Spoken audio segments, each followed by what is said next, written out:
Hello, everyone, and good evening. Pleasure to have everyone here. We're going to call the meeting to order at 7 p.m., and I'll ask that you join me in a moment of silence.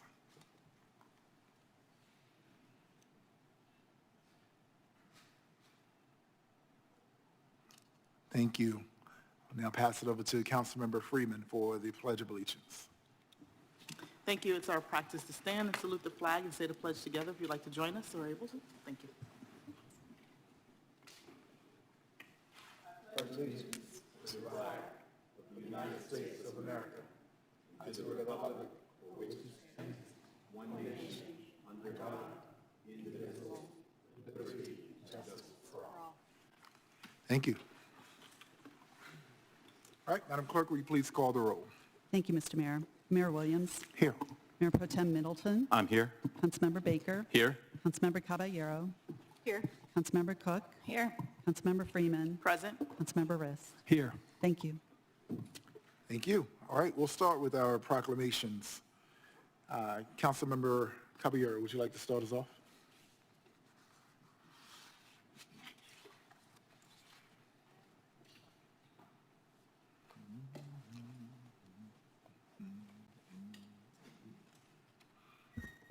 Good evening, everyone. It's my honor to read the Welcoming Week proclamation for those folks who are here for that.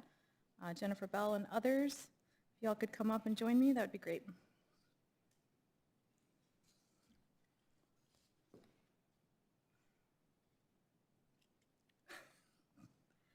Whereas Welcoming Week was launched in 2012 by Welcoming America as an annual campaign and celebration to showcase the movement of communities striving to be more welcoming places for all, including immigrants, and whereas U.S. Census data reflects that 14.7% of the city's population is foreign-born compared to 13.5% of the nation's population being foreign-born, and whereas Welcome Week provides individuals and communities the opportunity to proclaim and exercise their welcoming values through events and initiatives that build strong relationships between native-born and foreign-born residents, and whereas the city of Durham strives to be a welcoming, diverse, and innovative community that prioritizes availing access to programs and services and building systems where all residents have a feeling of belonging and ensuring that communities that have been historically excluded from decision-making processes can actively participate.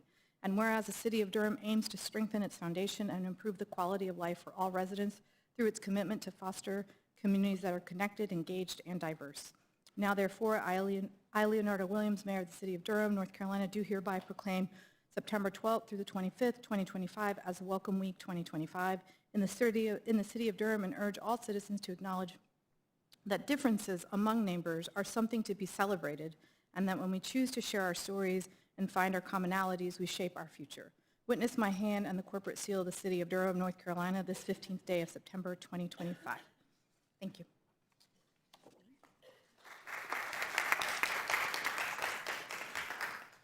Thank you to the mayor and to city council members for your ongoing commitment to making Durham a welcoming place for everyone.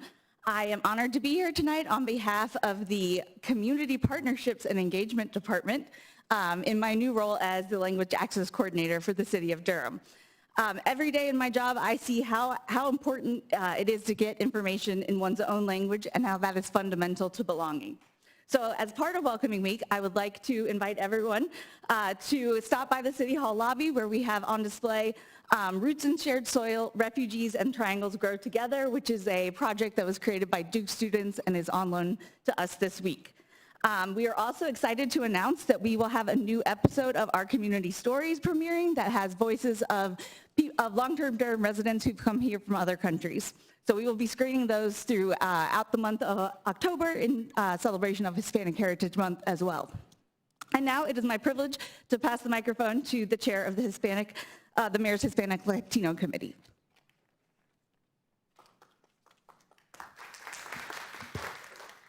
Good evening. Hello, everyone. Mayor Williams, thank you. City Council members, thank you. My name is Josue Cordova, and I am the chair of the Mayor's Hispanic Latino Committee. On behalf of the committee, it is an honor to be here with all of you to celebrate Welcoming Week. Welcoming Week reminds us that our city is stronger when every neighborhood, no matter where people come from, feels a sense of belonging. Today, there are close to 50,000 Hispanic Latinos residents in the city of Durham, followed by nationals from China, India, and the Philippines, and many other countries from around the world. Many others, including myself, have migrated internally from other states within the United States to Durham. We have made Durham our city. My question tonight is, do we feel welcome in Durham? What are we doing to make sure that everyone, no matter where they come from, can feel welcome? Let's not forget the voices and contributions of everyone, immigrants, refugees, and asylees. We're here to enrich the culture, the language, the businesses, and the future of the city. Please welcome everyone. Please welcome your neighbors, your bus drivers, your bank tellers, and treat everyone with kindness, respect, and love. I know it and I feel it, but we need to do our part. I want to thank you. I want to thank our city leaders, our partners, and community members for supporting the Hispanic Latino residents in the city of Durham and many others from around the world. This is your city. This is our city. We all are welcome here. Welcoming Week, it's about creating spaces of inclusion for everyone and promoting a sense of belonging for people of all the backgrounds in the community. I welcome you, and I hope you can welcome me too. Thank you.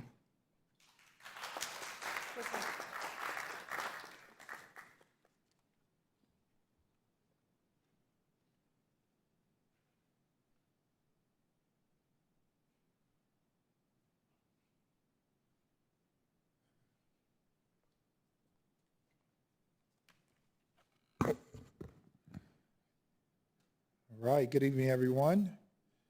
How timely was that first proclamation? How timely.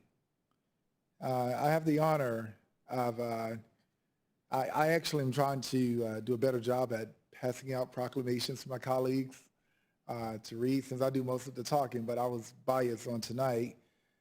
Before I became a restaurateur with my wife in an elected office, I was in education. And I remember seeing this young fellow behind me as the leader of North Carolina Association of Educators, NCAE. And I just remember just looking up to this really nice man, my first year teaching, and I got into education advocacy because of this also former council member from Ward 3. But my bias also is there's another council member standing here who was on council when there were 13 council seats, Councilmember Keller, and also when the city council and city hall was in the Arts Council building. So I'm standing here with two council members representing Ward 1, Councilmember Keller, and Ward 2, Councilmember Davis. So I wanted to stand here and honor their presence as we talk about this proclamation on Constitution Week and Durham Resident Involvement Week. So the proclamation reads as, whereas Congress has declared that Constitution Week shall be observed in the United States from September 17th through 23rd each year, and whereas in 1920, the 19th Amendment, which extended the right to vote to women, was ratified. However, North Carolina was not one of the ratifying states.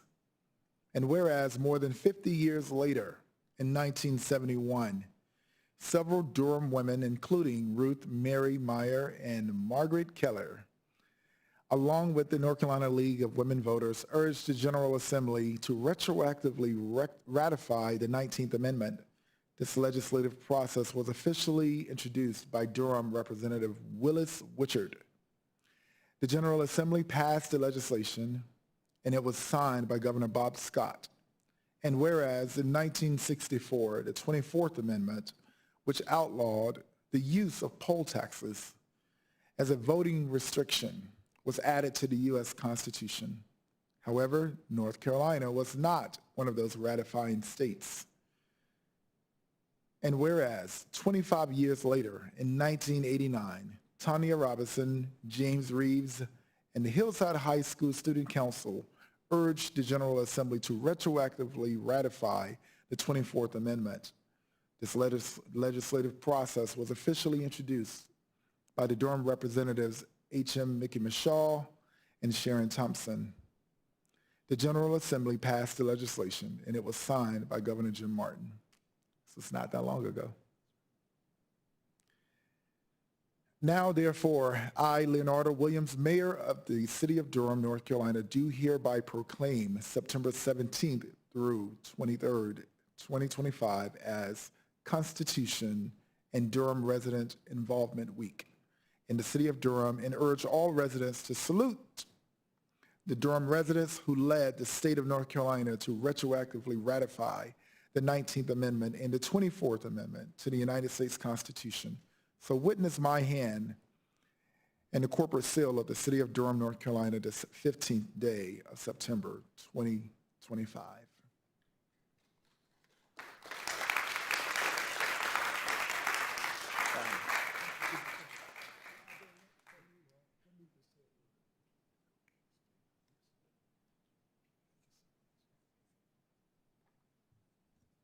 Thank you, Mayor Williams, Mayor Pro Tem, council members, members of the audience, staff. Thank you so much for giving us the opportunity to indicate that Durham was able to get 2 previously unratified amendments to the United States Constitution ratified retroactively in 1971 and in 1989. Durham residents led the way in those cases, and I would like to stand out of the way and allow you to hear from a member who, as the mayor has indicated, is a former city council member. Actually, she was telling me that she was on the council that moved into this building. So I'd like to introduce to you Margaret Keller.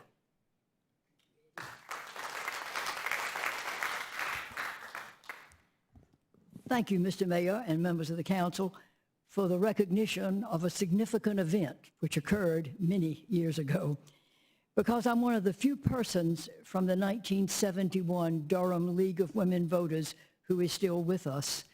I am grateful to remember not only the opportunity that I had to spend time in Raleigh trying to encourage the passage of this bill by our legislators there, but also to call to remembrance the yeoman's work that was done by 2 Durham residents of the League of Women Voters, Ruth Mary Maya and Barbara Smith, neither one of whom are still with us.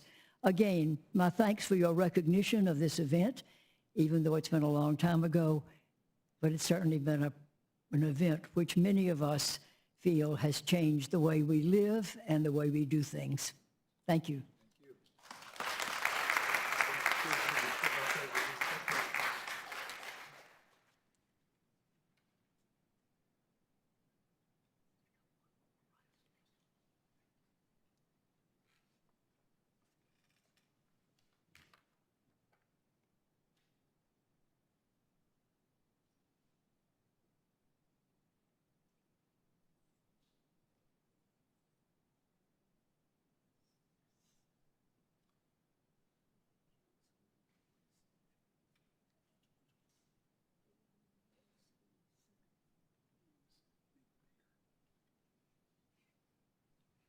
Good evening, everyone. Deidreana Freeman, and I am here with Adam, I want to mess this up. Adam Hopler with Dementia Inclusive. Is that Durham Dementia Inclusive, or is it? Durham Dementia Inclusive for a proclamation on World's Alzheimer and Dementia Day. And thank you for being here. Knowing this issue, I have to say, knowing this issue is near and dear to my heart. There's so many caregivers in our community who go unnoticed, and I just want to say in this moment, just thank you, thank you, thank you. There's so many who are carrying that burden alone, and I hope that you will reach out for resources if you need them. So, proclamation. Whereas this year's world theme is Acts About Dementia, Acts About Alzheimer, reminding us that it is never too early and never too late to seek information and support to change the perception many people, including healthcare professionals, still hold that dementia is a normal part of aging. And whereas 1 out of 3 older adults die with Alzheimer's disease and other related dementia in North Carolina as of 2024, and caregivers provide almost $11 billion, I'll say that again, $11 billion of unpaid labor to those living with dementia. And whereas evidence suggests that when people with dementia and their families are well prepared and supported, their shock, anger, and grief are best balanced by reassurance and empowerment.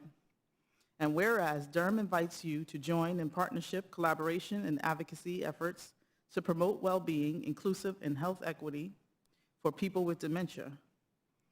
Now, therefore, I, Leonardo Williams, Mayor of the City of Durham, North Carolina, do hereby proclaim September 21st, 2025 as World Alzheimer's and Dementia Awareness Day in the City of Durham and urge all citizens to acknowledge people with dementia and their caregivers, especially on September 21st, and attend the Dementia Inclusive, Inc. Annual Forum on September 17th, themed Empowered Minds, Boost Brain Health, Lower Dementia Risk, and Find Support, Learn, and Discover. Witness my hand and the corporate seal of the City of Durham, North Carolina, this the 15th day of September. Leonardo Williams, Mayor of the City of Durham, and I hope to be joined by many of my colleagues at that event. Thank you.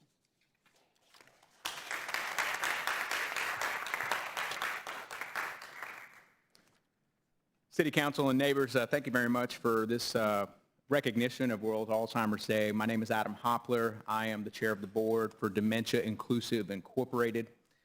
Dementia Inclusive aims to build a community culture of well-being, inclusion, health equity, hope for persons at risk of or living with dementia, their care partners here in Durham County, Durham City, and creating this type of culture requires all of us. As an attorney regularly working with friends and family that are caring for loved ones who can no longer care for themselves, I see the way that dementia creates a void that pulls in friends and family, pulling them away from community. When strong bonds are not already in place before the evidence of dementia, it is incredibly difficult to make them under the stress that is created by it later. Personally, I have felt those bonds of family and community stretched by dementia, but have been blessed in my case that they were secure long before. Dementia Inclusive Incorporated participates in World Alzheimer's Day by holding a forum each September. We hear presentations, meet in small groups to make connections among people and organizations to address dementia needs here in Durham. This year's forum is this Wednesday, September 17th at the Durham Convention Center. It is themed Empowered Minds. We'll have speakers that are talking about risk management, new treatments, and local support services. I'm excited to announce, but also to regret for those not registered, that attendance has been maxed out for this year. That being said, more information or to simply bookmark for registration in 2026, our website is dementiainclusiveincorporated.com. Again, we thank you very much in participating in World Alzheimer's Day through this proclamation, strengthening the bonds of our community, which will be needed to make aging well with Durham a reality. Thank you.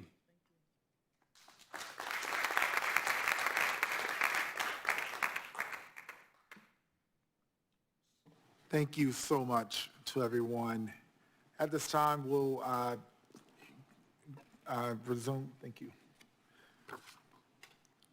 We'll resume with our council remarks. Councilmember Cook. Thank you. And thank you, Mr. Hopler, for being here and for the work your organization does. Also near and dear to my heart, my dad died of a type of Alzheimer's, or a type of dementia, not Alzheimer's. And his yahrzeit coming up in a few weeks here. So yeah, thank you for the work you do, and have some very personal experience with that and know how difficult it can be. Not much for me tonight. I just want to say that my heart is going out to the folks who were victims of the shootings that we had this weekend in Durham. And also we had, unfortunately, a pedestrian death from a hit and run. And so I know that the community is hurting, and I just want to send my best wishes out and remember that we have a lot of work to do locally, and I know we talk about it a lot and politicize it, and yeah, a lot going on in this season especially, but just to remember that those are folks' lives, and real folks are impacted by that violence, and so my heart goes out to them, and we're doing the best. I am doing the best that I can up here to ensure that folks' needs are met so that we can truly tackle violence at its root. Thank you. Thank you, Councilmember Baker. Thank you to all who are here and watching at home. I wanted to share some of the words that inspired me just now. Thank you, Mr. Cordova, for your words. This is your city, this is our city, and we are all welcome here. And I think in this time, in this moment, in this city and in our country, those words are stronger and more powerful than ever. This is Happy Welcoming Week. It sounds fairly benign. It sounds pretty easy to do. We welcome people. But right now, that's almost a radical thing. It's to be welcoming and to celebrate the tens of thousands of immigrants that live in our city, have lived here for so long. There are very few of us who are indigenous to this land, to this soil. Many of us have ancestors that have come here, or we have come here. So at some point or another, there has had to be welcoming, and we need to be a welcoming community. And I was born and raised here in Durham, and I celebrate with you all Welcoming Week. It's an important commitment and an important value of our city and of our community. So we are living in this time of division, where people are being told that we need to be torn apart, where social media and corporate media are so loud in saying, you need to demonize this person or that person because they're different. Gen Z needs to hate the millennials, needs to hate the baby boomers. People divided by race, divided by gender. This message is not coming from truth. It's coming from power. It's coming from the powerful who have the resources and benefit from us all being divided, using this message, divide and conquer, so that we can't find that we all have so much more in common and can come together. They are pushed by people with very large platforms in corporate media and social media, and those are the people who it's meant to benefit. But there's so much more that unites us than divides us. And most of the same things are the things that we all want in our communities. We're all united by what we want. We want adequate housing. We want economic justice. We want to feel comfortable. We want to know that if we lose our jobs, if we get sick, we're not going to lose our jobs. And if we lose our jobs, there's something there to help us, and we won't hit the streets. We want to feel safe in our communities. We want our children to be safe when they go to school. And yet, as Councilmember Cook pointed out, just last week, we were hit in this city, in this country, again, with more violence. It's a violent country. We were hit with more of it. 2 people shot dead on the same day here in this city, a pedestrian killed in a hit and run. We look across the country, and there's so much more of that in so many other cities. Another school shooting in Colorado, yet another one. It keeps passing, keeps happening. And we know that our elected officials in Washington are not going to do anything because the majority up there are bought and sold by the gun manufacturing industry. There's too much money to be made. There's too much money to be made by conquering and dividing. I do want to say that when someone dies, we are not obligated to rewrite the story of when they were alive. How someone dies doesn't undo the way that they lived. And if their words fueled hate, if their platforms spread division, we can tell the truth with compassion. But we still should tell it. Accountability doesn't cancel humanity, it honors it. And so I'm honored to work in a city with a police chief who holds values consistent with the values of our community. I support her. I look forward to her continued hard work and engagement with our communities, and I stand behind our chief 100% right now. Unity isn't about pretending that everything is fine. It's not about brushing things aside. It's about choosing to move forward together with clear eyes. And it's about standing up to those who profit from our division. We're not as different as they want us to believe, and the sooner we remember that, the sooner we can build a better city and a better world. Thank you. Thank you, Councilmember Caballero. Thank you. Good evening, everyone. Thank you to my colleagues for their comments. First of all, I do want to, it is Welcoming Week, and it's also first day of Hispanic Heritage Month. I do want to, the reason that we celebrate Hispanic Heritage Month September 15th through October 15th is because there are several countries in Latin America that have Independence Day this month. So I want to shout out Costa Rica, El Salvador, Guatemala, Honduras, and Nicaragua. Their Independence Day is today. Mexico's is September 16th, Chile is September 18th, and Belize is September 21st. So, felices fiestas patrias. I think it's going to be an interesting month of celebrations. As we know, there has been a lot of targeted hate and a lot of, in my opinion, inaccurate legal rulings coming down from the Supreme Court that is allowing certain types of folks to be targeted for immigration enforcement. And so I am thinking about Latinos across this month and how hard that's going to be. It's interesting to me, so in my heart, there's always two 9/11s. There was a coup in Chile on 9/11 in 1973. And so I always think about how while the U.S. also had something awful and hateful happen on 9/11, I always carry the two. And for me, it's a very marked distinction. I don't know what would have happened had that not happened in Chile.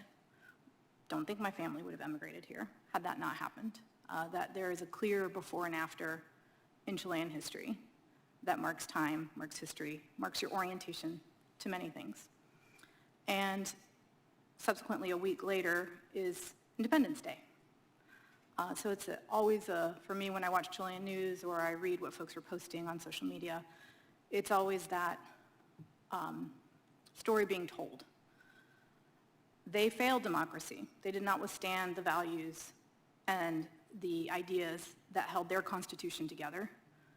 There was a military coup and a dictatorship, and then there was a return back to democracy. And so how a culture, how a people, how you define that, how you articulate that history is always an interesting thing. And there's a quote that comes up a lot, and it's, sin la memoria no hay futuro. So without memory, there is no future. And I think about that honestly with this country. If we do not learn our history, if we do not understand our history, if we cannot critically think about our history, we do not have a future. So when I think about all of the hate and all of the anger that we're seeing across this country, played out often by young men, and as a mom of two young men, that sits with me very heavily. What are the conversations we're having? What are the stories we're sharing? What is the history we're reflecting upon? And what are we doing both in our civic engagement and our daily lives to chart a different future? And so that is what I call on all Durham residents to do. What are we doing individually and in community together to chart a different future for our city, but also for this country in this very trying moment? And what energy are you putting out there? And what words are you putting out there? And what intentions and actions are you putting out there? And I think it is a time of reflection to really think through that and act in a way that is decent, that imagines the dignity of others, and to walk with a lot of grace in this moment because everyone's carrying something. And so it is a collective call, but it's also what are you doing as a person and what are we doing as a city? One of the things I often say is I will always bet on us, on Durham. I've seen us stand up and challenge and live through really hard things, and so I know we're going to do that again. But I do need all of us to remember that we are all in this together, and we don't have a different future if we don't remember that shared humanity between us. So thank you. That's all. Thank you. Councilmember Freeman.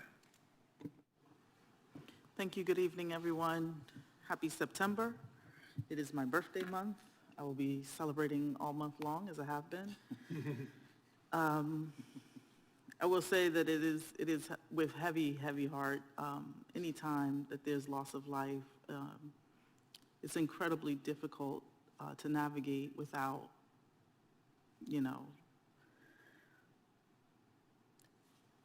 knowing that it's someone's child, it's someone's sibling, someone's, father, mother, sister, like all of those things.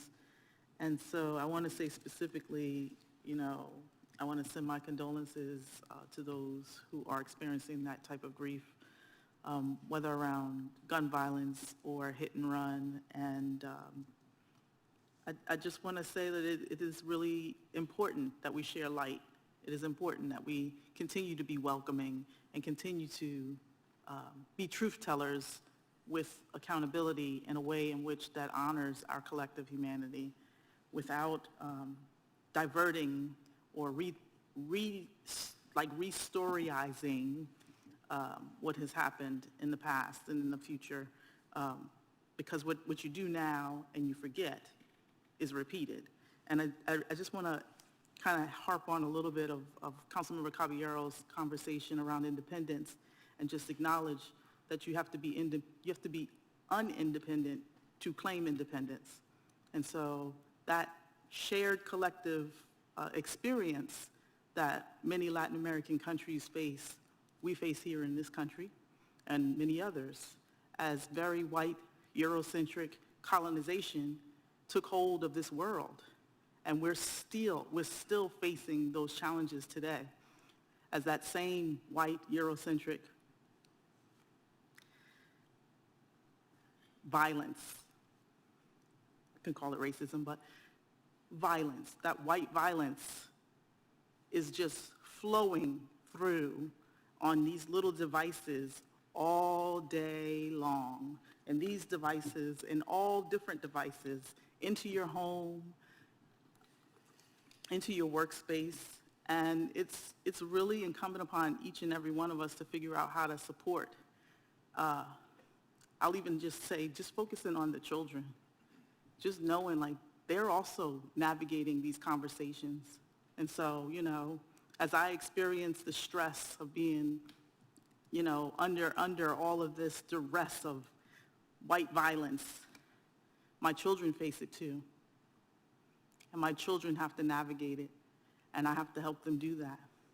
And I want to call upon all of the residents of this community to pay attention to our children, because they are watching, and they can see, and they're not stupid.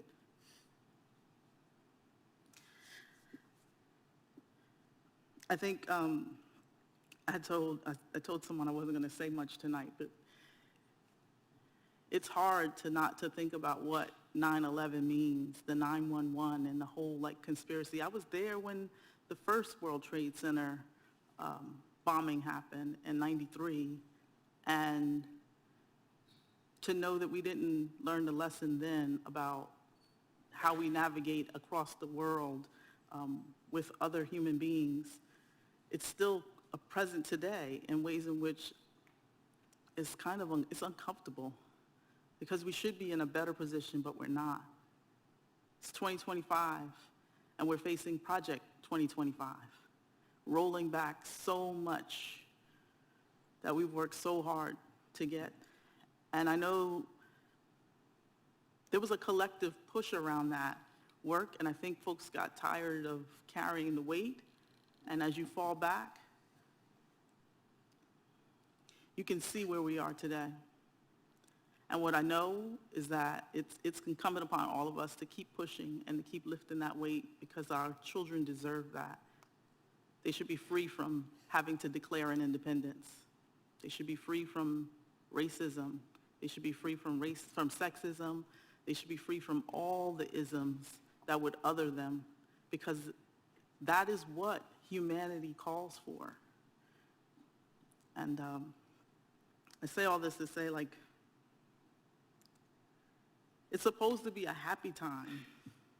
It's supposed to be, a joyous time. Fall, the leaves are falling, changing colors, so beautiful outside. The weather's cooler, it should be calming. And we're seeing exactly the opposite.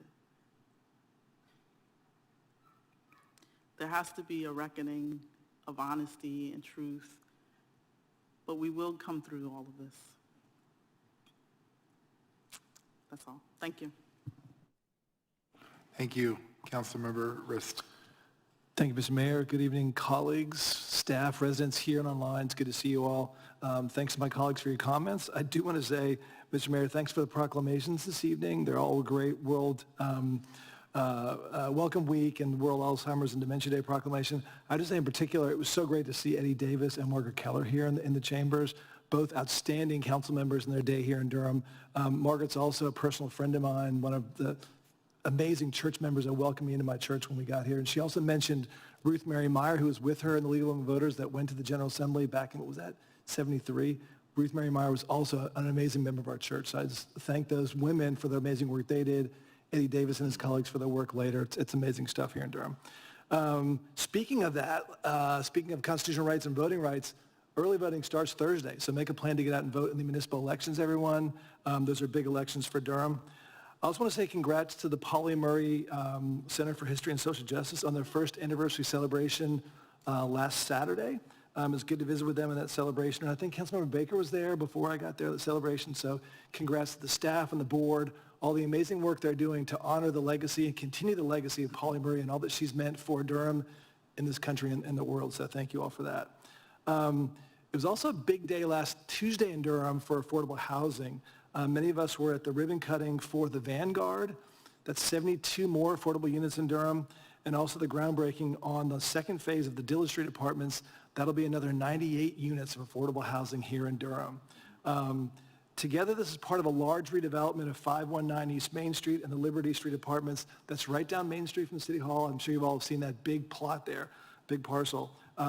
It's all made possible by city bond funds, your city bond funds, as well as $40 million from HUD through the Choice Neighborhoods program. All told, this redevelopment calls for the replacing 214 old public housing units with a total of 538 mixed income homes, including 348 affordable units. It's big stuff. That's not all. I think you all remember at our work session, maybe last week, or last work session, we had a motion for some contracts related to the redevelopment of Fayette Place and Forest Hills Heights. So those are coming next this fall. So we're moving aggressively with our partners at DHA to redevelop our older public housing. That work is providing fruit, and you'll see more of that in the days to come. We've received a lot of emails from colleagues, from residents about affordable housing, and I just want to assure you that this council takes seriously these concerns about affordable housing and is moving aggressively with partners like the Durham Housing Authority to produce affordable units for families in Durham going forward. So more to come, but it's a big celebration last Tuesday. Thanks, Mr. Mayor, for being there and leading us in the ribbon cutting. The last thing I want to say, and this is kind of wonky, but I just want to give everybody on the council as well as residents an update on rail transportation in the Triangle. As you all know, there was this pretty sad failure we had with light rail several years ago that didn't happen. There were also conversations for a while about commuter rail, but then folks said they really wanted rail 24/7, not just for commuters, right? So we've been moving quietly, but moving ahead on this idea of increasing passenger or regional rail service in the Triangle area. Basically what that means, and I guess all this comes from a meeting I had last Friday with the Joint Rail Subcommittee of CAMPA, which is the Capital Area Metropolitan Planning Organization, and the Triangle West Transportation Planning Organization. That's the two big transportation planning groups that operate in the Triangle. So we had this joint rail committee, and essentially what's happening with rail is that we're making these kind of sort of incremental investments as we can, opportunistic investments in the rail network we have. There's actually 6 priority corridors that the state DOT has set out, and actually our state DOT rail division is a really good rail division. We should be proud of the work they're doing. They've identified 6 priority corridors to essentially make increasing investments in those corridors. So right now, while funding is somewhat challenging at the federal level, we're moving marginally and incrementally to improve our rail network with things like grade crossing eliminations, advancing station building. We're going to have a motion this Thursday at our work session around the building of an RTP rail station, and also protecting land for a regional maintenance facility. So the point here is that we're not building a whole lot of new tracks, right? But we're actually increasing the rail service we have right now in the Triangle. What that means, if y'all will recognize this, is that for a long time we had 2 trains running every day between Charlotte and Raleigh. There's now 6 trains a day. So we're actually increasing service on those existing tracks. That's the best way right now that we can increase our rail service in the Triangle, is using the existing Amtrak network and those trains to increase the frequency and the reliability of that service, and we're moving on that. So stay tuned for more on the rail. That's where we're going with this notion of kind of regional or passenger rail.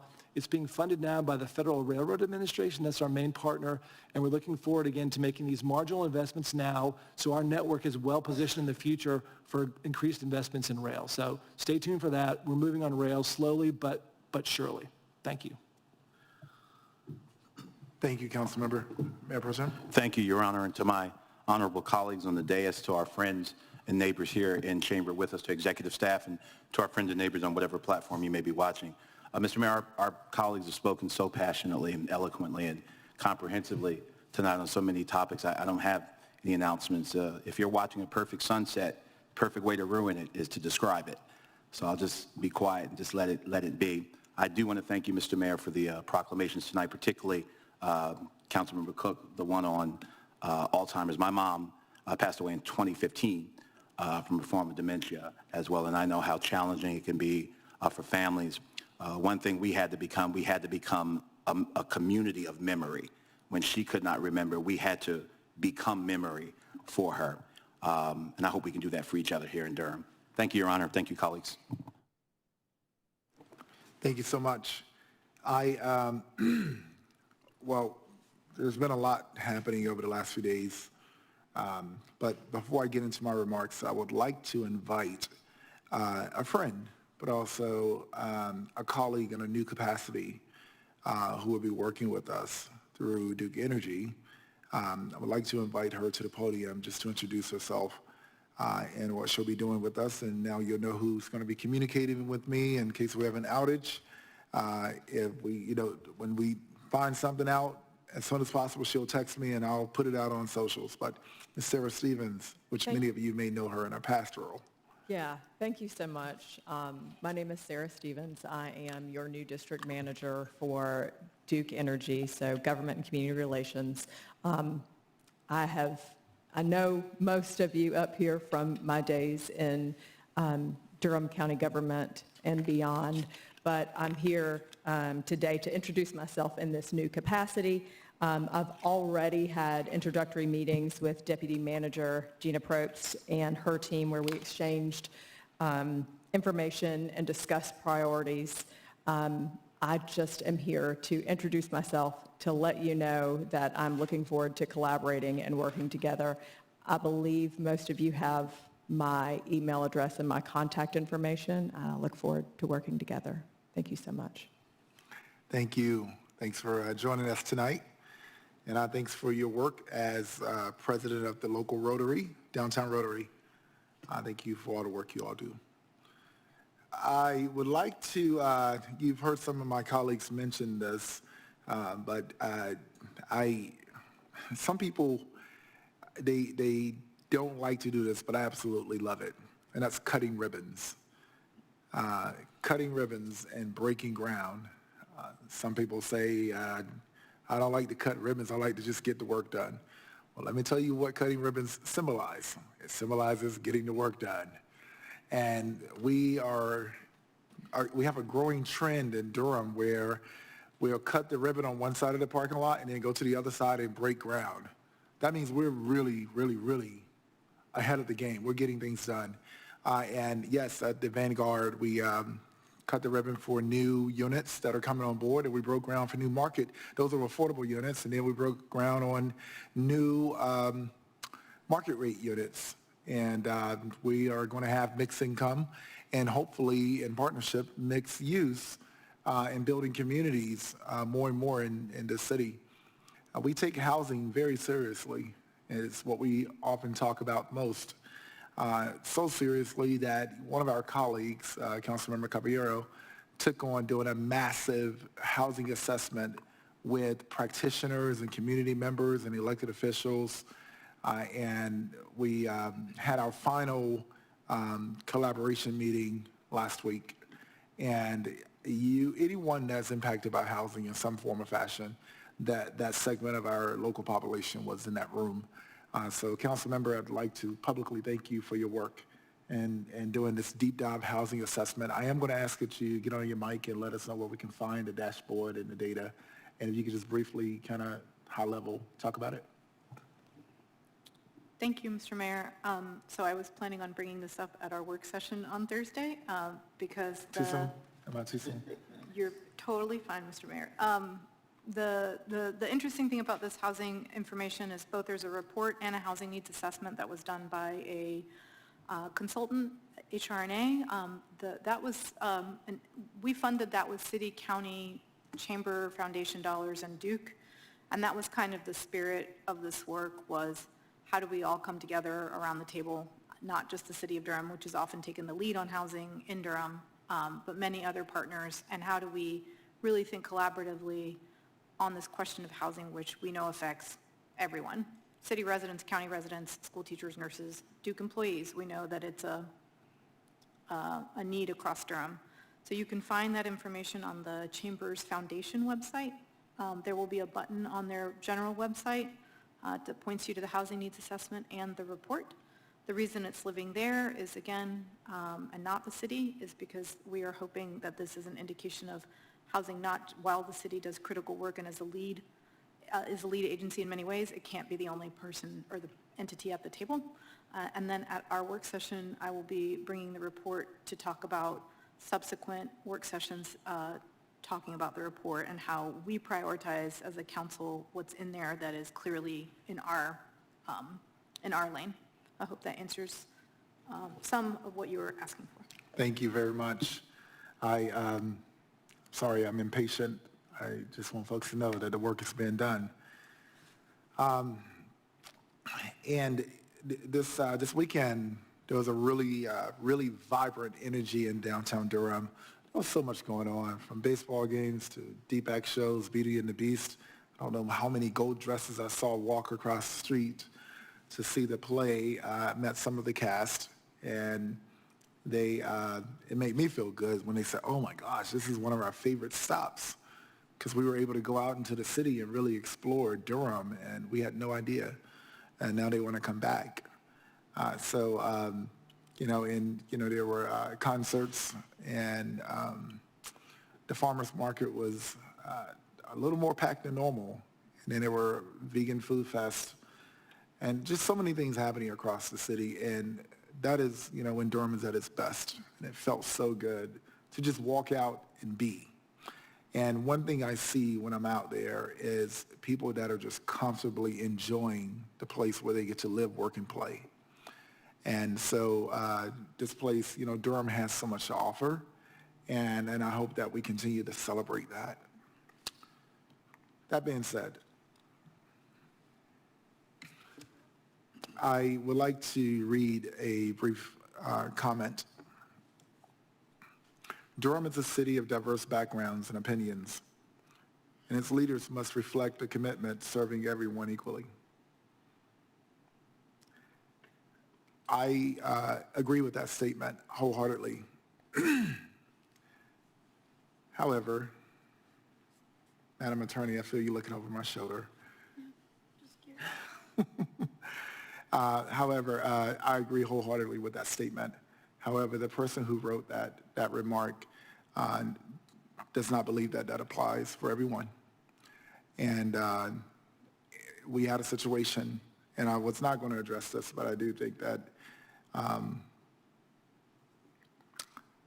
in Durham, we make sure that we stand up for what's right. And many of you know that there was a social media post that went about this weekend, and it's been some pushback. We had the death of Charlie Kirk, and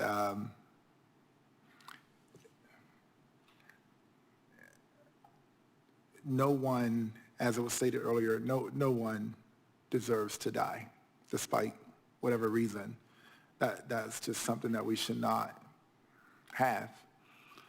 But I am concerned that where we are headed in this world and in this nation, and I think that, it's important that we realize that, silence for what's right is also damaging. And it's important that we speak up for what's right. And it's important that we show up for one another.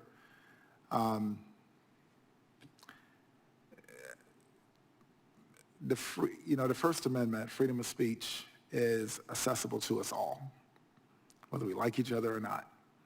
It is for all of us. If you're walking on the soil in this country, you cannot be selectively outraged and try and determine who gets access to that or not. We've been there, and we're not going back. That was called slavery. We've gone through discrimination. We just talked earlier about the proclamation, the Constitution Week, where women could not even vote. I mean, we're talking like people who had to fight these things are literally here to read about them. And so there's been a lot of pushback on the city of Durham in Politico about, my remarks of saying that I hope that our universities hold true to their values on diversity, equity, and inclusion. We passed the Fourth Amendment, passed it with fear because I didn't want to make the target on our most vulnerable populations target bigger. And now here we are on freedom of speech with our police chief. And interestingly enough, there was nothing derogatory stated, but people have their interpretations. And interestingly enough, we tend to get the most vulgar threats and voicemails and emails whenever we speak up for what's right.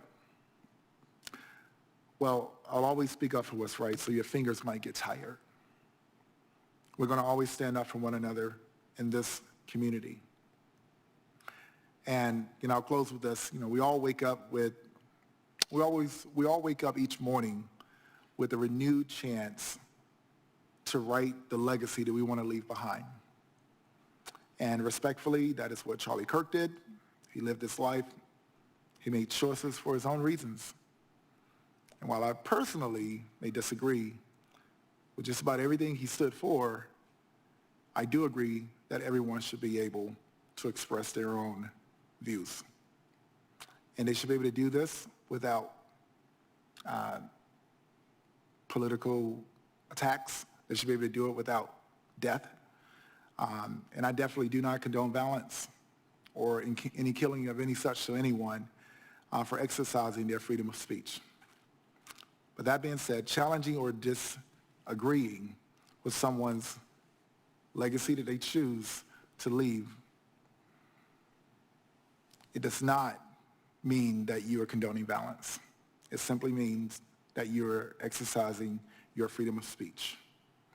So recently, our chief of police posted to a social media account personally, and there has been a lot of pushback. We've been getting the emails. I've been getting the emails, and I would recommend that, you please look at the whole story if you're interested in that. I would personally like to move on from this. But since that post, I've received several emails and requests for resignation. Council does not hire and fire staff. That's not our job. But I will say, I'm thinking about this personally, although I'm in my former capacity right now, we get elected to office or we get hired to serve, but we're all public servants for this community. That does not mean that we shut up and dribble. It does not mean shut up and do your job. You're not allowed to just because you're serving publicly. Now, we do have to be conscious that we hold such roles and that our remarks can have a broader implication on our community. But this is an opportunity for us to look at how far we've divided and the significant need for us to come back together as a people. We should be able to disagree without being disagreeable. We should be able to have mutually respectful discourse. We should be able to have respect for one another's voice and our ability to exercise our First Amendment, our freedoms of speech. So the example here is a personal post by the police chief that is all out there, but the reality is, it's just symbolic of how divided we've become and how we can't really talk about things. And I hope that we can find ourselves back to civility that is mutually respectful. That is what democracy is all about. So do not exercise your First Amendment by thinking that you're going to dictate what comes out of my mouth. We're mutually there, and I respect your voices. It doesn't dictate my actions, but it's all about mutually respecting one another. And I hope that we remember that, and I hope this is for someone who needed to hear it tonight. With that being said, I will move on with this agenda and tap the manager on the shoulder so he can calm down for being upset for me talking about this. We'll get to business. Madam Clerk, I did get your message, so we'll make sure you can go ahead and address that in your remarks. Lastly, as Councilmember Riss said, early voting does start on Thursday, but tomorrow, I'm looking forward to the Blueprint Conference is happening, and looking forward to representing Durham on a national stage, talking about housing and the work that we're doing here. And it's a really big stage, and I'm excited that out of all the cities in America, the city of Oakland, the city of Durham, and the city of Tempe, Arizona will be on the stage talking about the amazing and innovative work that we're doing here on the ground. I'm excited to share. All right. That being said, let's get to it.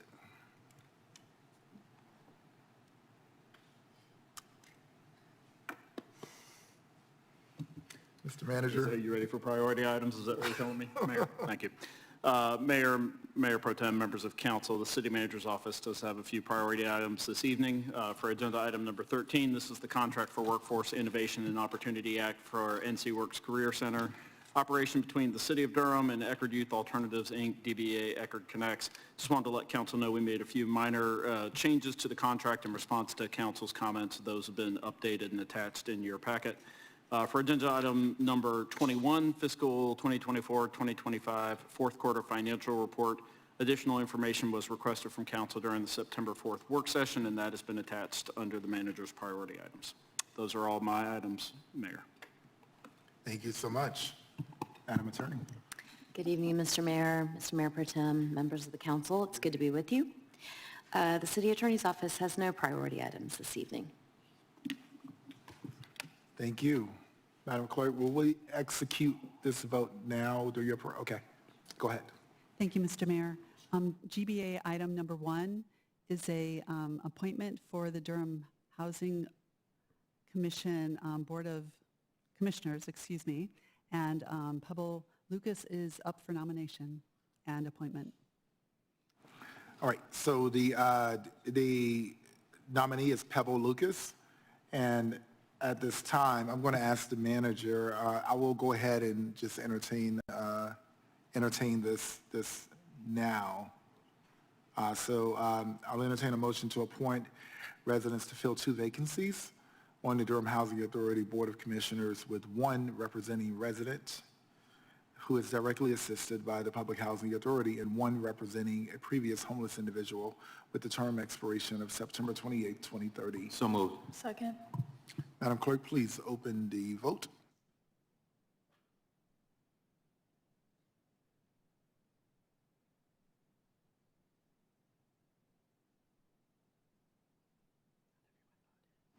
I have 5 votes. Mine's not open. Okay, that's one more. Is it not looking at? All right, there we go. Madam Clerk, please close the vote. The motion passes unanimously. Thank you so much. Is that all of your remarks, your priority items? I don't have any other items, Mr. Mayor. Okay, thank you. At this time, I'll go ahead and read the consent agenda. All right, items. Number 2, Mayor's Hispanic Latino Committee appointments. Number 3, boards, committees, commissions, and task force fiscal year 2024-2025 annual attendance report. I'm not going to pull it, but I will say that I'll be meeting with the clerk about these. And then, council members, I will reach out to you directly to discuss potential actions based on this. So, Madam Clerk, I know this is on our agenda to meet. Once you and I talk, I'll reach out to council members and we'll go from there.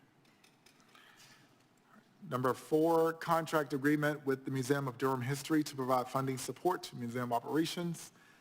Number 5, 2025 Eno Hall Regional Hazard Mitigation Plan update. Number 6, contract for grant assistance with Central Pines Regional Council. Number 7, 2024 bond referendum project, East End and Long Meadow Parks, construction manager at risk. Contract with Balfour Beatty Construction, Holtz Brothers Construction, a joint venture. Number 8, 12th amendment to the assignment agreement for the DAP operating agreement. Number 9, 2024 bond referendum project, East End and Long Meadow Parks design contract with Surface 678 PA. Number 10. Mr. Mayor, just a point of clarification on number 9. Madam Clerk, is this speaker a source, a resource, or once it pulled?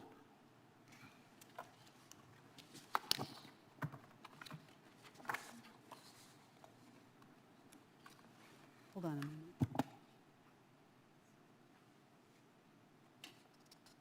It's a virtual speaker. Is it, resource, or is it a pull? Oh, I have him pulling it.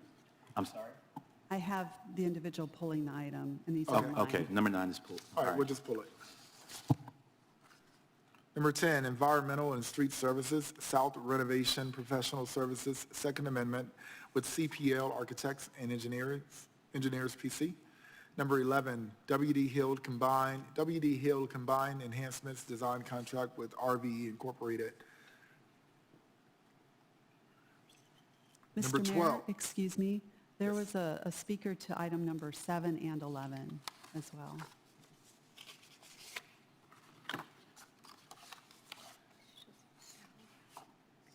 Oh, I see. So 11 and 17, correct?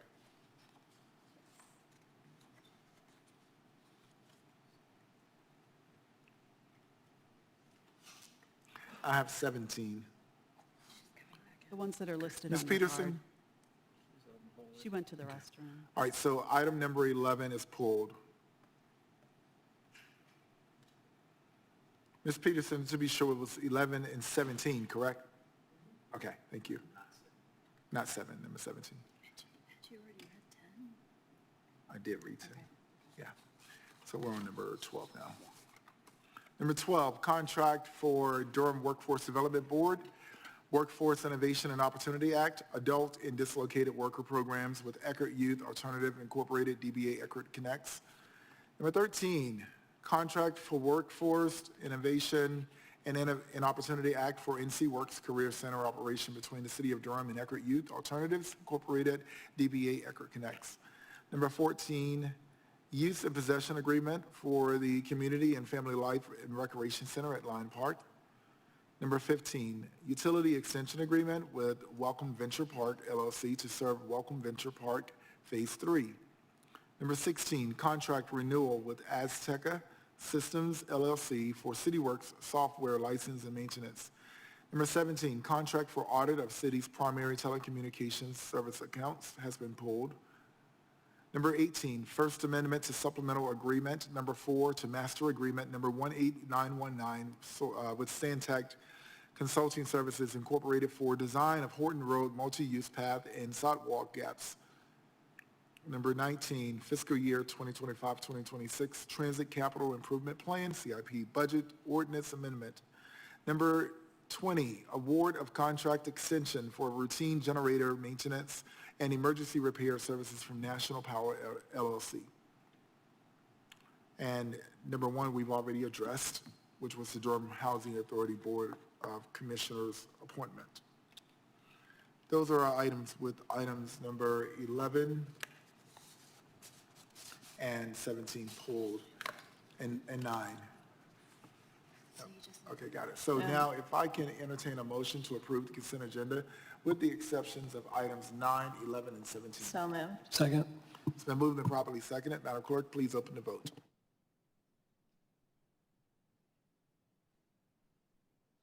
Thank you. Please close the vote.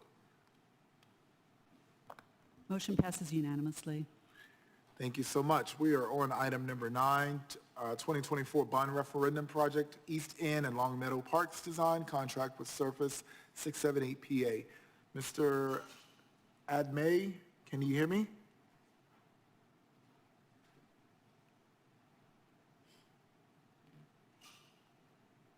Tom Admay, can you hear me?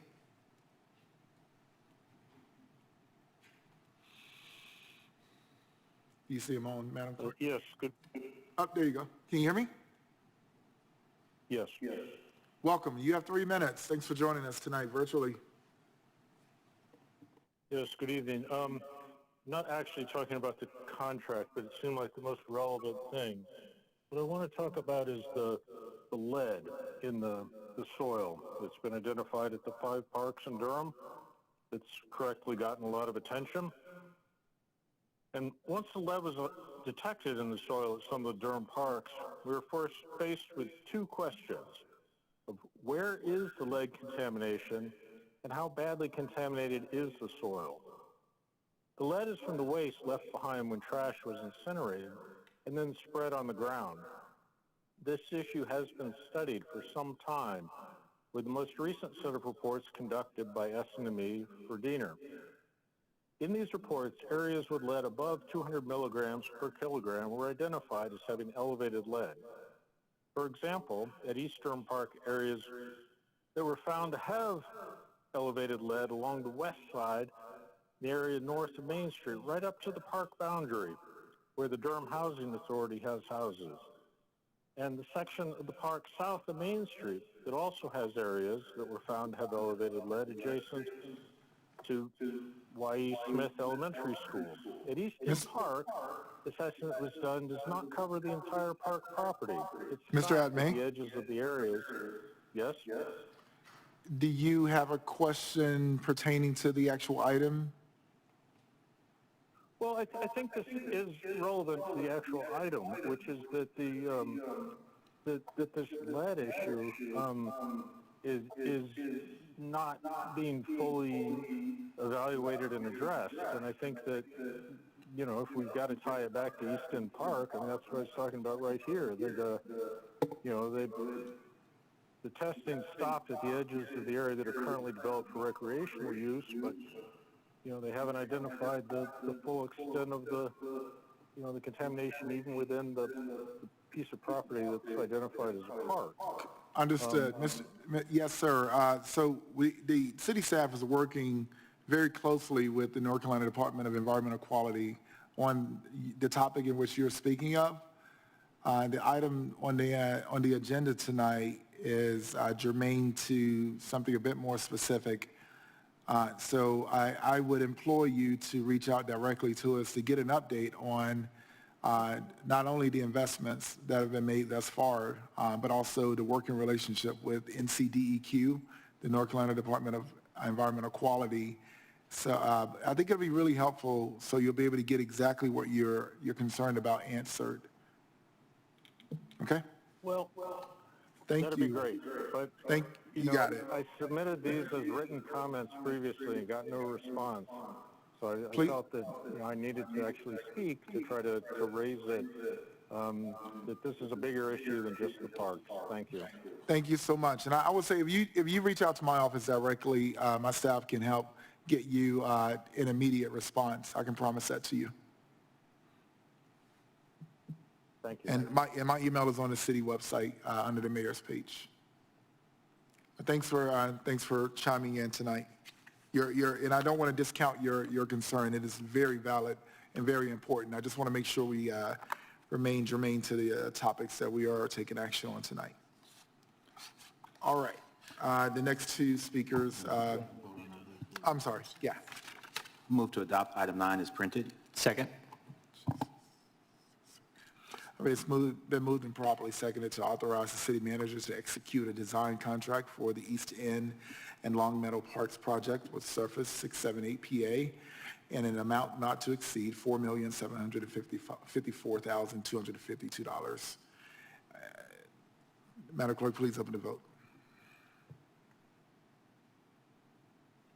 Please close the vote. I just want to make sure I do beg the caution in interrupting folks' public comments. I don't know if that's It was, I want to make sure we just stay germane to it. Mr. Mayor, that motion passed 7-0. Thank you. Also, I'll entertain a motion to establish a contingency fund in the amount of $475,425.20. So moved. Second. It's been moved and properly seconded. Madam Clerk, please open the vote.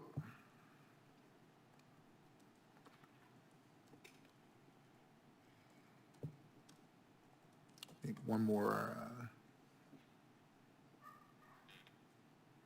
There we go. Thank you. Please close the vote. Motion passes 7-0. And lastly, entertain a motion to authorize the city manager to negotiate and execute modifications to the design contract for the East End and Long Meadow Parks project, provided that the total contract amount, including existing contingency funds, does not exceed $5,229,677.20. So moved. Second. Been moved and properly seconded. Madam Clerk, please open the vote. Please close the vote. Motion passes unanimously. Thank you. Mr. Mayor, may I make a point of parliamentary clarification? Yes. Thank you, sir. Mr. May was not engaged in public comment. He pulled an item. It's within the chair's purview to rule whether or not the comments are germane to the actual pulled item.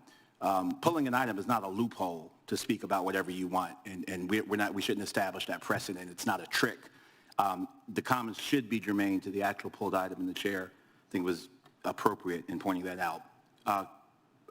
Residents are free to come and speak about what they'd like to speak about on Thursdays at 1 o'clock for general public comments about whatever they may want to speak about. So I think it's important just to clarify that we weren't inhibiting anyone's ability to speak, but there are precedents and rules with regard to pulled items as opposed to public comment. Thank you. Thank you. Agreed. The next item is number 11. Ms. Peterson, welcome. You have 3 minutes.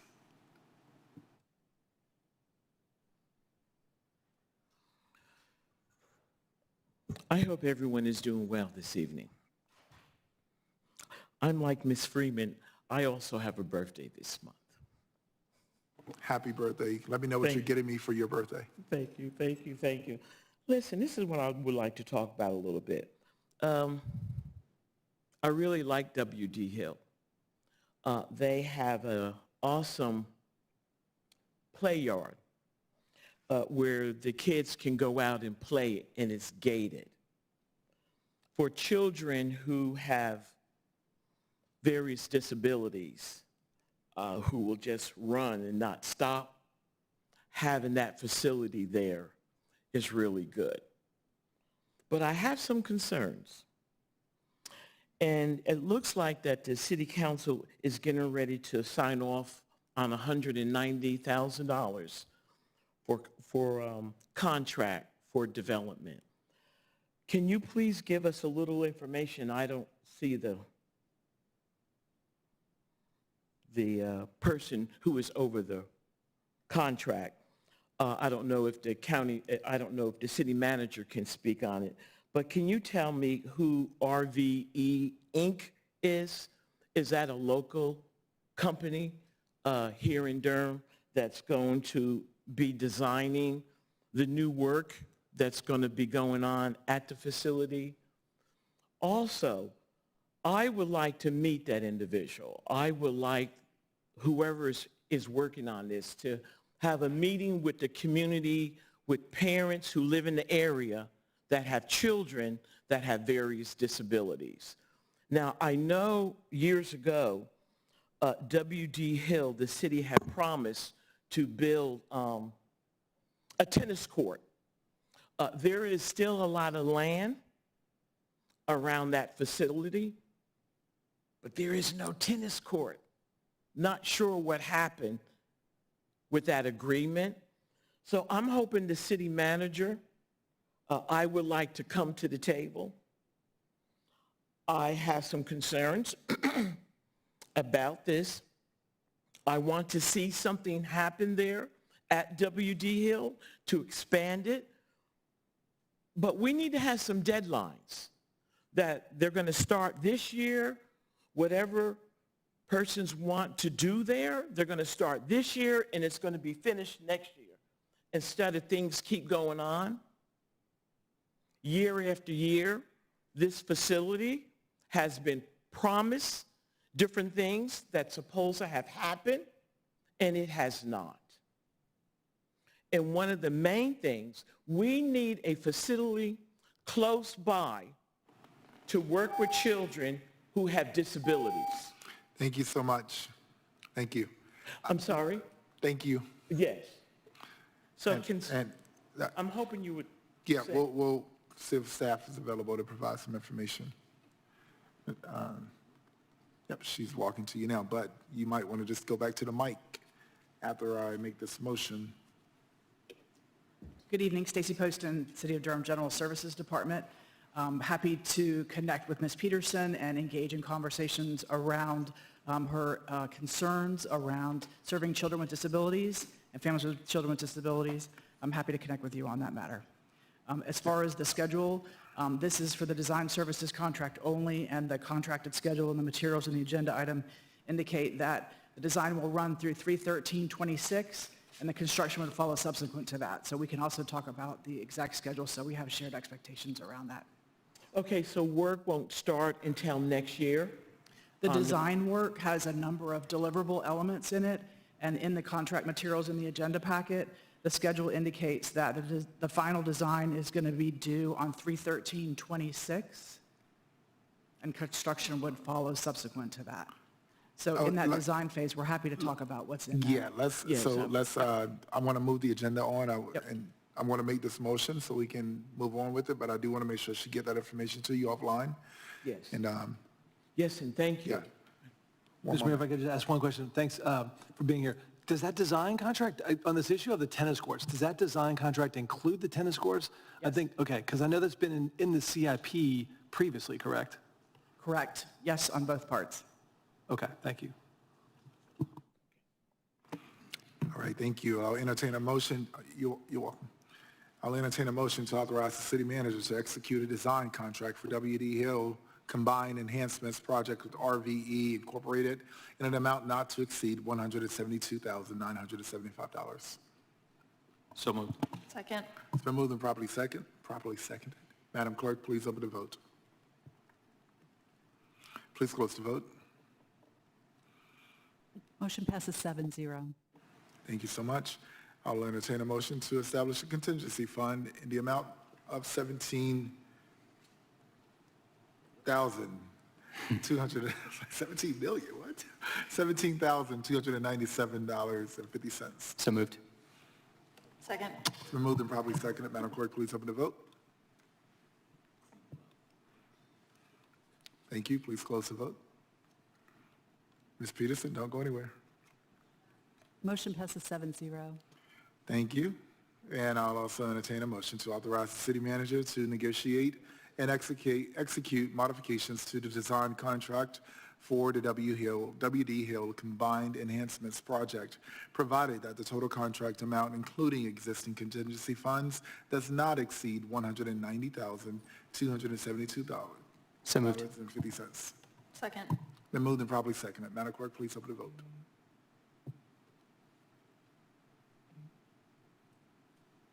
Please close the vote.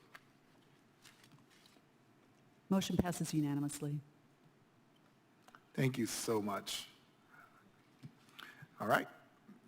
Madam, Ms. Peterson, on you again. Item number 17, contract for audit of city's primary telecommunications service accounts. Mr. Mayor, in the past, we always had books there to get additional information on the various projects that the city was going to be voting on. So this really is not clear to me exactly Are they speaking about fiber? Mrs. Peterson, would you suspend for a minute? Madam Clerk, the clock's not running. I'm sorry? Your clock wasn't running. Wanted to make sure we captured your time. Thank you. Oh, great. I get some more time. Thank you.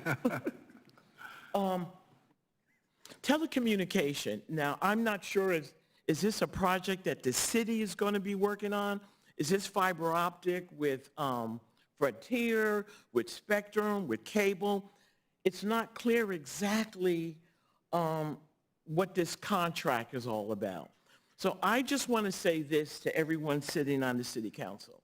My husband, a few years ago, we trained over 400 young persons in this community on copper, cable, and fiber optic before Durham even knew what fiber optic was.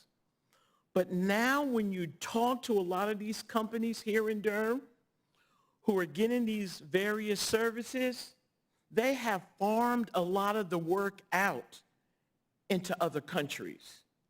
I have a real problem with that. We have our young people in this community that could be trained on how to talk to persons over the phone if they're having problems with their internet service, with their cable service, or with the TV. So it's not clear here exactly what the contract is all about. And is this a large company, and are they planning to hire Durham residents to get the work done? Or are they going to be farming once they put in whatever they're going to be putting in? Like Frontier, I don't want to get myself in trouble, but Frontier, a lot of their work, when you call them, it goes offshore. You're not talking to a person here in the United States. I'm not trying to be prejudiced. I'm not trying to beat up on another company, but I think if the city is going to be signing off on these companies that's coming here and that's here, we've got to make sure that there's some things put in place that they are going to, if our people are not trained, they can train them. And if our people need employment, they can employ them. So I don't know if somebody here can speak a little bit. Ms. Peterson, on are this. you asking specifically about the hiring practices of the actual contracting organization for this? Is this a company that's going to be doing fiber, or are they going to be laying? Is this a Spectrum? Okay. What exactly is this contract? Yeah, so it's an actual audit. I'm sorry? It's an audit. An audit? Yeah. On the cities? Telecommunications. Telecommunications? Yeah. So it won't be a company we're hiring to do something. This is an audit of the telecommunications Okay. report. For your buildings around here in this city? Yeah, we have that- an internal audit services department. I'm happy to. Yeah, go ahead.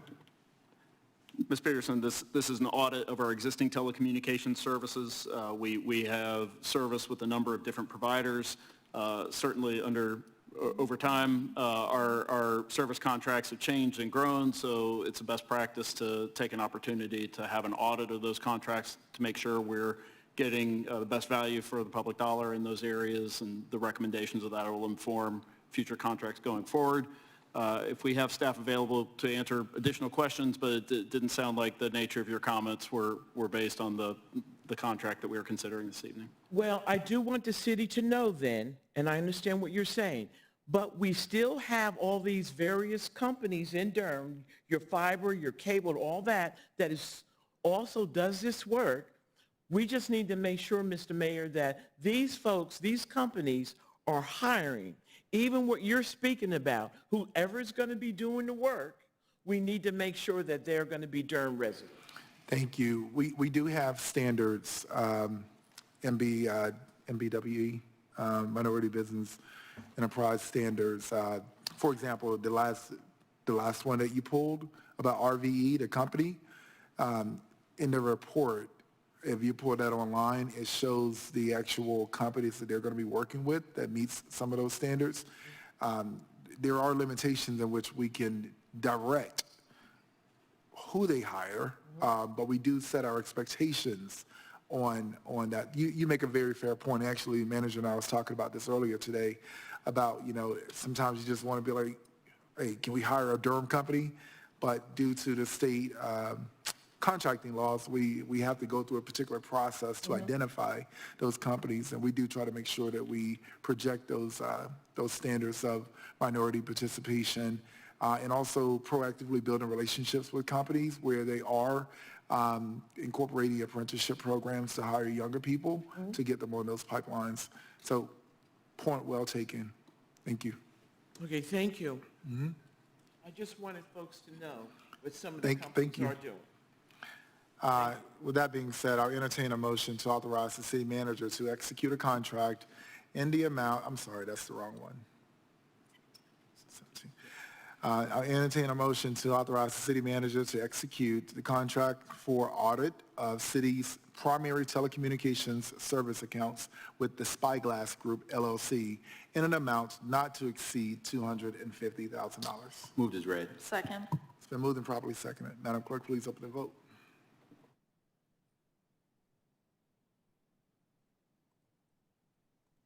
Please close the vote. Motion passes 7-0. Thank you so much. And that is, yes, ma'am. I just had a question for the city attorney. I just wanted to clarify, has something changed where the pulled items are not open for public comment? In our procedures, I didn't know if something changed specifically.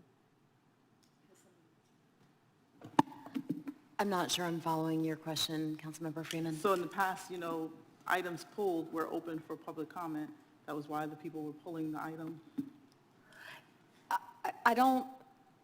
I didn't read the council's rules of procedure ever to provide that it was public comment on an item. So we have always made it possible for residents and council members to pull an item to discuss the content of that item. But just to have general discussion on the item, that has not been the thrust behind the rules as written. And so the rules did not change with respect to pulling an item to address the council on that item on the night of a vote. Say that Am I answering your question? Say that one more time. The procedural rules, when council updated its procedural rules earlier this year, the provisions related to pulling an item to address the council on the substance of that item before a vote is taken Have not changed. did not change. Yeah, they remain, the language remained the same, if that's what you're asking. Okay. All right, well, that is our agenda. Thank you all so much for coming and joining us tonight. This is a very unique night where we have no public hearings. So you see how long those take. We're out of here. Meeting is adjourned at 8:28 p.m. Thank you. Enjoy your week. I'll see you on Thursday morning, colleagues, at 8:30 for breakfast. And 9 a.m. we'll get started. But if you eat fast, we can start faster. All right? Thank you all.